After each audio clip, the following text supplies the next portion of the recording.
के मात्रा में है, जिसका खामियाजा आज हमारे समाज के लोगों को भुगतना पड़ रहा है।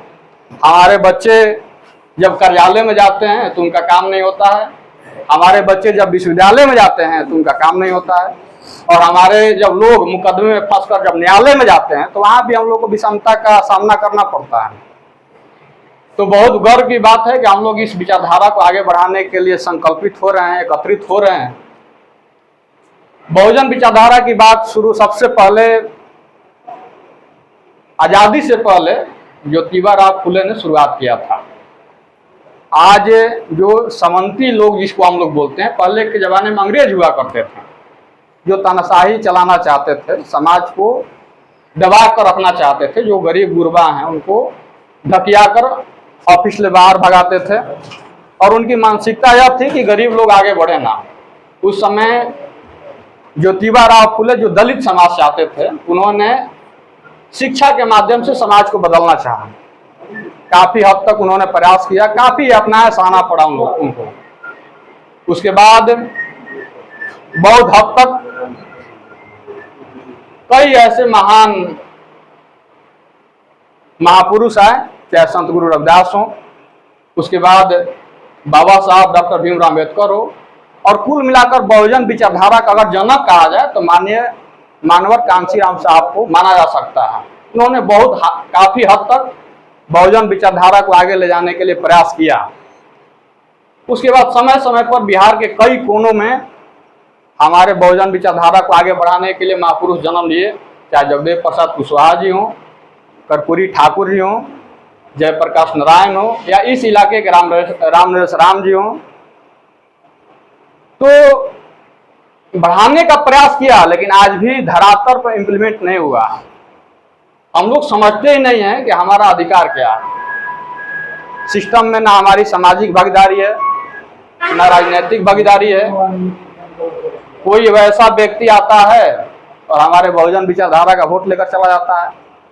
जगदेव प्रसाद कुशवाहा ने कहा था कि 100 में 90 शोषित है, शोषितों ने लौटारा है, धन दौलत राजपाट में 90 भाग हमारा है। कहाँ है 90 भाग?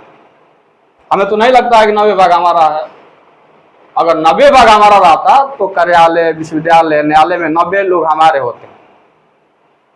लेकिन आज परिस्थिति वैसी नहीं दिख रही है, जो काफी चिंताजनक है। और यहाँ पर लगभग 50% लोग ऐसे बैठे हुए हैं जो अभिभावक हैं, जिनका उम्र 10 बरस, 15 बरस, हार्डली 20 वर्ष तक है। समाज को संभालना हम जैसे नौजवान पीढ़ियों के ऊपर है। पूरी समाज की जिम्मेदारी हम सबों के कंधों पर है, और इस समाज को हम लोग कहाँ ले जाना चाहते हैं, ये बहुत बड़ा सवाल है। तो निश्चित तौर पर हमारे यहाँ के जो पूर्व सांसद थे, प्रखर समाजवादी नेता थे आदरणीय राम अवधेश सिंह जी, उनका जो विचारधारा था, उस विचारधारा को हम लोग आगे बढ़ाने के लिए अग्रसर हैं। तो हम लोग तो नौजवान हैं, यहाँ काफी बुद्धिजीवी और समाज के जीनियस लोग बैठे हुए हैं। तो हम लोगों को सुनना है, समझना है। और तरारी प्रखंड शुरू से ही पिछड़ा वर्ग का, दलित वर्ग का, मदलित वर्ग का गढ़ माना जाता रहा है, और वैसे गढ़ में आकर कोई सामंती वोट लेकर चला जाता है। वोट कौन देते हैं? वोट हम देते हैं, वोट आप देते हैं, वोट ये देते हैं, वोट ये देते हैं, दारू मुर्गा पैसा पर। और हम लोग बात करते हैं बहुजन विचारधारा की। पंचायती चुनाव में कोई स्वर्ण जाति का कैंडिडेट आता है, उसके हम लोग दारू मुर्गा पैसा पर पीछे लग जाते हैं। अरे पंचायती चुनाव में आपको सत्यनारायण साहब पसंद नहीं है, राजेंद्र त्यागी पसंद नहीं है, अशोक पासवान पसंद नहीं है, आलोक राम पसंद है, आलोक राम को सपोर्ट कीजिए। दिलीप पासवान को सपोर्ट कीजिए, रितेश मुशहर को सपोर्ट कर दीजिए। लेकिन राजनीतिक शक्ति, बाबा साहब ने एक अधिकार दिया था, वोट का अधिकार। पहले के शासन प्रक्रिया में राजा बनता था तलवार से, भाला से, गोला से, लेकिन बाबा साहब ने गरीबों का दर्द समझा। उन्होंने वोट का अधिकार दिया, और उन्होंने सोचा कि कोई गरीब व्यक्ति अपना राजा अपना वोट के अधिकार से छीन सकता है, ले सकता है। और उन्होंने ऐसा प्रक्रिया को लागू किया कि मुकेश अंबानी का वोट का भी आप उतना ही अधिकार है जितना एक रितेश मुशहर का वोट का अधिकार है। उन्होंने तो अधिकार दिया, लेकिन उस अधिकार को हम लोग समझ नहीं रहे हैं। बाबा साहब की एक कहानी याद आ रही है। जब संविधान सभा की बैठक चल रही थी, और मताधिकार का प्रयोग का जो अधिकार था वो देकर बाहर निकल रहे थे, तो कुछ सामंतवादी लोग बड़ी मुस्कुरा कर पूछेंगे, क्यों बाबा साहब आज बहुत मुस्कुरा रहे हो?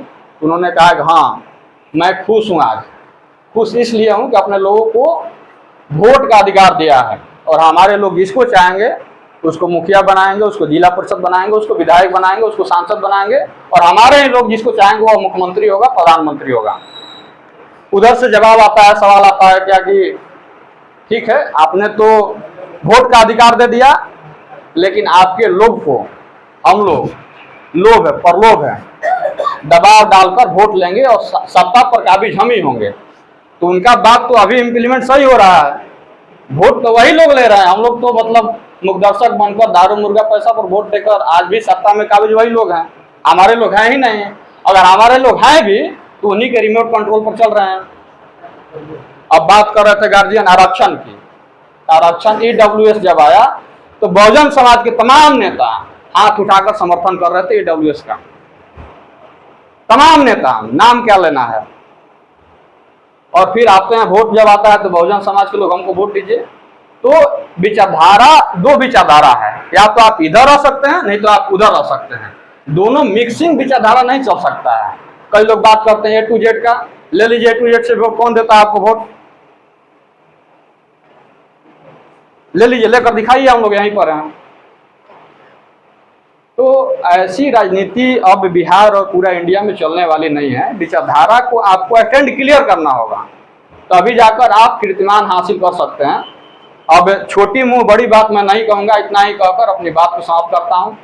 जिला से आए तमाम साथियों को, हमारे अभिभावकगणों को फिर से एक बार हार्दिक अभिनंदन करते हुए अपनी बात को समाप्त करता हूँ। बहुत बहुत शुक्रिया।